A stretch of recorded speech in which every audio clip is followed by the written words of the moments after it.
तो हेलो दोस्तों, स्वागत है आप सभी का हमारे चैनल सौरभ ऑल सब्जेक्ट में।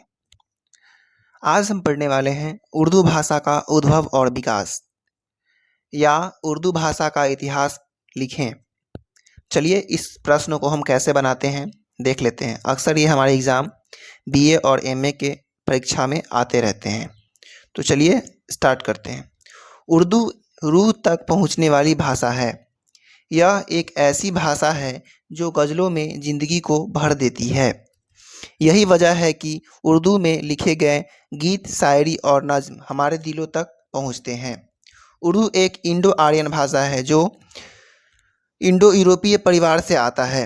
यह दुनिया भर में लगभग 7 करोड़ लोगों की मातृभाषा है और भारत और पाकिस्तान में 10 करोड़ से ज़्यादा लोग दूसरी भाषा के तौर पर इस्तेमाल करते हैं।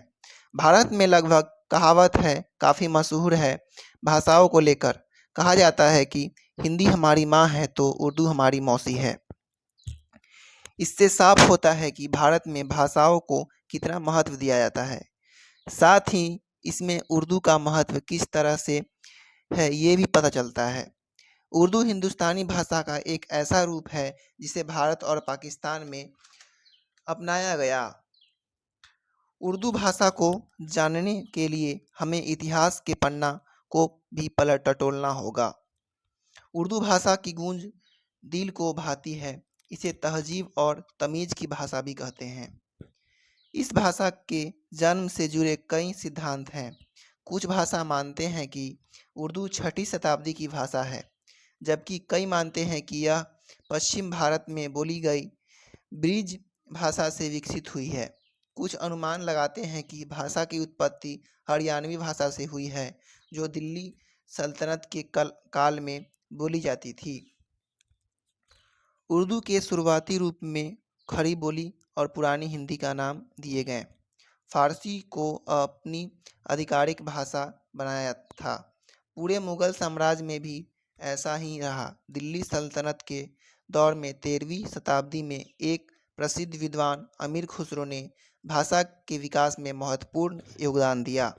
उन्हें उर्दू साहित्य का पिता के रूप में जाना जाता है। उन्होंने फारसी और उर्दू दोनों में कई कविताओं, कहानियों, सूफी संगीत, कव्वाली और शायरी की रचना की। यहाँ यह बताना यह भी ज़रूरी है कि इस भाषा को पहले हिंदवी के नाम से भी जाना जाता था। भारत में उर्दू का जन्म 12वीं शताब्दी के दौर में माना जाता है। उस समय इस भाषा का प्रचलित नाम उर्दू नहीं बल्कि हिंदवी था। अमीर खुसरो की शायरी, वे कहते हैं, खुसरो शरीर सराय है, क्यों खोबे सुख चैन, क्रूच नगारा सांस का बाजत है दिन रैन। खुसरो बाजी प्रेम में, मैं खेलूं पी के संग, जीत गई तो पिया मोरे हारी पी के संग। खुसरो दरिया प्रेम का उल्टी बाकी धार, जो उतरा सो डूब गया, जो डूबा सो पार। उर्दू को बोलने वाले की संख्या तेजी से बढ़ी और अलग अलग राज्यों में इसे बोला जाने लगा, तो इनके अलग अलग नाम सामने आने लगे, जैसे जवान हिंद, रेख्ता। अमीर खुसरो की विरासत। अमीर खुसरो को तूतिए हिंद या हिंद के तूता के नाम से जाना जाता है। इन्हें उर्दू साहित्य का पिता, भारत की आवाज़ और भारत का तोता भी कहा जाता है। खुसरो ने मुख्यतः फारसी कविताएं लिखी। हिंदी और उर्दू बोलने की सतह पर एक है, वे आपस में दो बहनें हैं। लिखने के स्तर पर उर्दू और हिंदी राष्ट्रीय है। बोलने के स्तर पर हिंदी उर्दू लगता है और उर्दू हिंदी लगती है। हिंदी का एक नाम हिंदवी भी है, इसे हिंदुस्तानी भी कहा जाता है। उर्दू का शाब्दिक अर्थ होता है फौजी, लश्करी, आवामी, बाजारू भी कहा जाता है। उस समय हिंदुस्तान उस बोलने के स्तर पर हिंदवी को ही उर्दू कहा जाता था, लेकिन यह उर्दू बहादुर शाह जफ़र तक अपने नाम और पहचान के लिए कोई तस्वीर पहचान नहीं रखता था।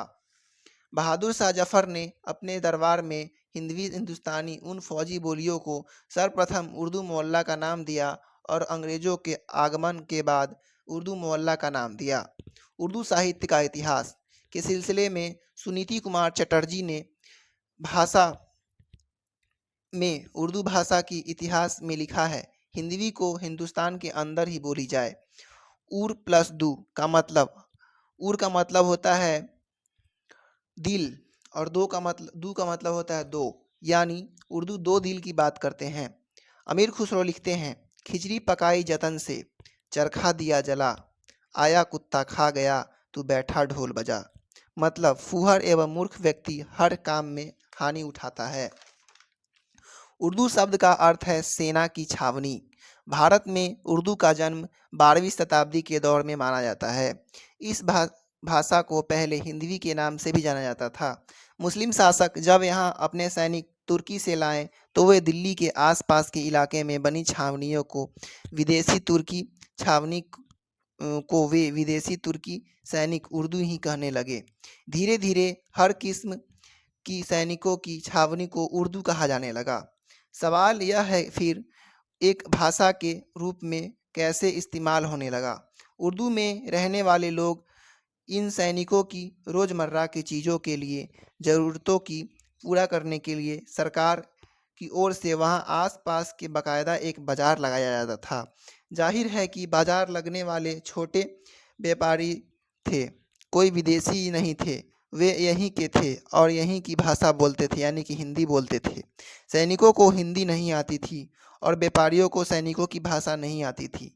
धीरे धीरे सैनिक लोग अपने ज़रूरतों को अपनी विदेशी भाषाओं तुर्की, फारसी, अरबी आदि के शब्दों में सहारे व्यक्त करने लगे और व्यापारी लोग उन शब्दों को अपनी भाषा यानी शब्द वाक्य रचना ढालकर इस्तेमाल कर लेते। इस ज़रूरत ने इस बोली को जन्म दिया। उसे बजाय हिंदी के उर्दू इसलिए